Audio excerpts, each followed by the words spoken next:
سلام عزیزان، حبیب آفتاب هستم و شما را خوش آمدید میگم به کانال کوانتم یونیورس. امروز این گوشی موتورولا موتو جی 42 رو براتون باکس گشایی میکنم و معلومات ضروریش هم نیز براتون میگم. البته این گوشی جدیدی نیست. این گوشی پارسال 28 جون به بازار آمده بود و دوستایی که میخواد یک گوشی ارزان بخره حتما این ویدیو رو تا آخرش ببینه. خب اکثر معلومات این گوشی در پشت کارتونش نوشته است. خب از اول از صفحه شروع میکنیم. صفحه 6.4 اینچ OLED FHD پلاس است. رنگش اتلانتیک گرین یا سبز است. اسپیکرهاش قابلیت دولبی اتموس این استریو رو داره. سی پی یو یا پردازندهش کوالکام اسنپ دراگون 680 است که 8 هسته داره و هر هستهش 2.4 گیگاهرتز سرعت دارن. کل حافظه 64 جی بی است، اما چون 14 جی بیش از قبل پر شدگی است پس ما میتونیم فقط 51 جی بیش استفاده کنیم. اما چون جای SD کارت داره ما میتونیم حافظهش تا 2 ترابایت اضافه کنیم. خب حالا میریم باکس گشاییشو میبینیم تا ببینیم که داخل باکس قد گوشی دیگه چه چیزا میه.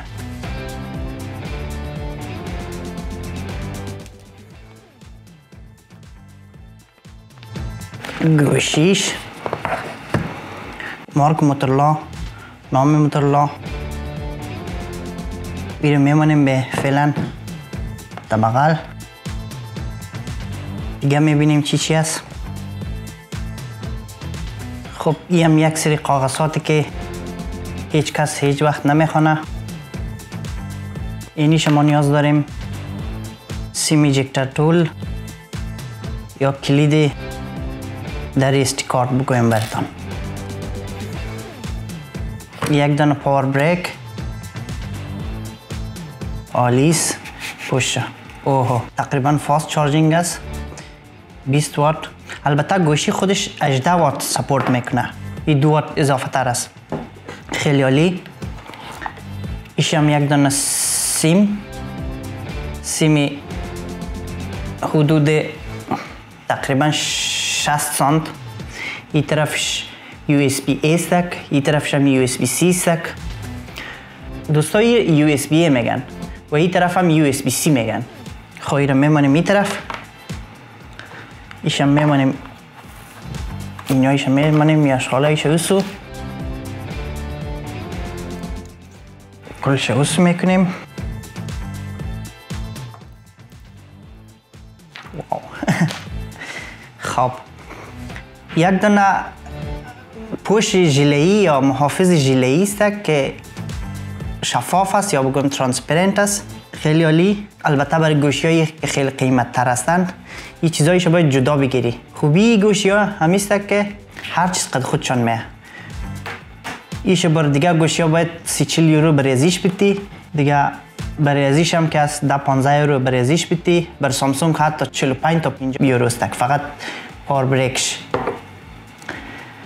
خب طرف راست بدنه گوشی دکمه ویلیام راکر و دکمه روشن خاموش است که بتونیم به عنوان فینگرپرینت هم ازش استفاده کنیم. فینگرپرینتش بد نیست، یعنی میشه گفت متوسط است و به قیمت گوشی میارزه. و طرف چپ گوشی سیم سلات و جای SD کارت است. نگفته نمانه که این گوشی 2 سیم کارت است. خب طرف پایین گوشی مثل همیشه در وسط پورت USB C است و در بغلش اسپیکر و سوراخ مایک است. دو تا اسپیکرایش که به ترتیب در بالا و پایین گوشی قرار دارند دارای قابلیت دولبی اتموس و استریو هستند که کیفیت صدا را بهتر میسازند. طرف بالایی بدنه گوشی جای هدفون جک 3.5 میلیمتری و مایک دومی است. بر پشت گوشی به خاطر کاهش قیمت به جای شیشه از پلاستیک استفاده کردن و در گوشی بالایی سمت چپ بدنه 3 کامera داره که به ترتیب کامره اول 50 مگاپیکسل واید انگل است. کامره اصلی 8 مگاپیکسل اولترا واید انگل و کامره سومی 2 مگاپیکسل یک مایکرو کامره است و در بغلش هم یک فلش LED یا چراغ کامره است. و در پیش گوشی یک کامره سلفی 5 هول 16 مگاپیکسلی است که با داشتن یک دایره کوچیک نمای صفحهش زیباتر میسازه. صفحه گوشی 6.4 اینچ یک صفحه OLED با 60 FPS است که برای گیمرها زیاد جالب نیست. خب این رو روشن میکنیم و ما فعالش میکنم و باز تا بعد. خب دوستان این گوشی رو فعال کردم. حال چند معلومات بیشتری در موردش میدانیم. در حد قیمتش گوشی بدک نیستک. حافظهش کم است. دوم دیگه رمش 4 جی بی است. البته حافظه و رم خیلی یک چیز جدا هستن. دوستا اشتباه نگیره. این کلا یک ویدیوی جداگانه میخواد که رم چیست و حافظه چیست. ما براتون یک ویدیوی جداگانه میسازم اگه خواستید. در بخش کامرش کس زیاد گزینه داره اما به درد خور نیستک. البته در حد قیمتش بیشتر از قیمتش از کامرش، اما بازم دیگه حالی چون ادعای ما رفته بالا به خاطر این میگم.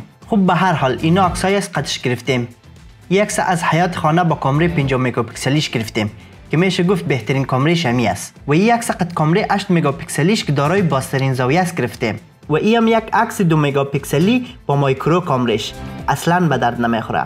اما عکس چهارمی و پنجمی که عکس خودم و آقای هری پوتر است با کامره 13 مگاپیکسلی یعنی کامره سلفیش گرفتیم که بازم باید گفت زیاد قابل تعریف نیست، اما قسمی که گفتم نسبت به قیمت گوشی میارزن.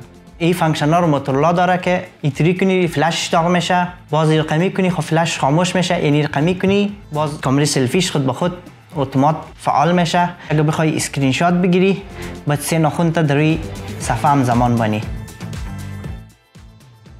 باتریش 5000 میلی آمپر است، خیلی خوب است. این گوشی داخل باکس قد اندروید 12 میه، اما چون موتورلا بر گوشی‌هاش 3 سال اپدیت میده یعنی میتونیم تا اندروید 15 ایرا اپدیت کنیم. خب حرف نظر آخر، آیا این گوشی در قیمتش میارزه؟ بله، حتی میشه گفت که بیشتر از قیمتش میارزه و دوستانی که میخوای این گوشی رو بخره مطمئن باشین که از خریدنش پشیمان نخواهد شد. خب دوستایی بود یک ویدیوی خیلی کوتاه و بدون پلان. امیدوار هستم که خوشتون آمده باشه، اما اگه خوشتون نامد خواهشاً دو نزنین. تا ویدیوی بعد مثل همیشه رهبر باشین. خداحافظ.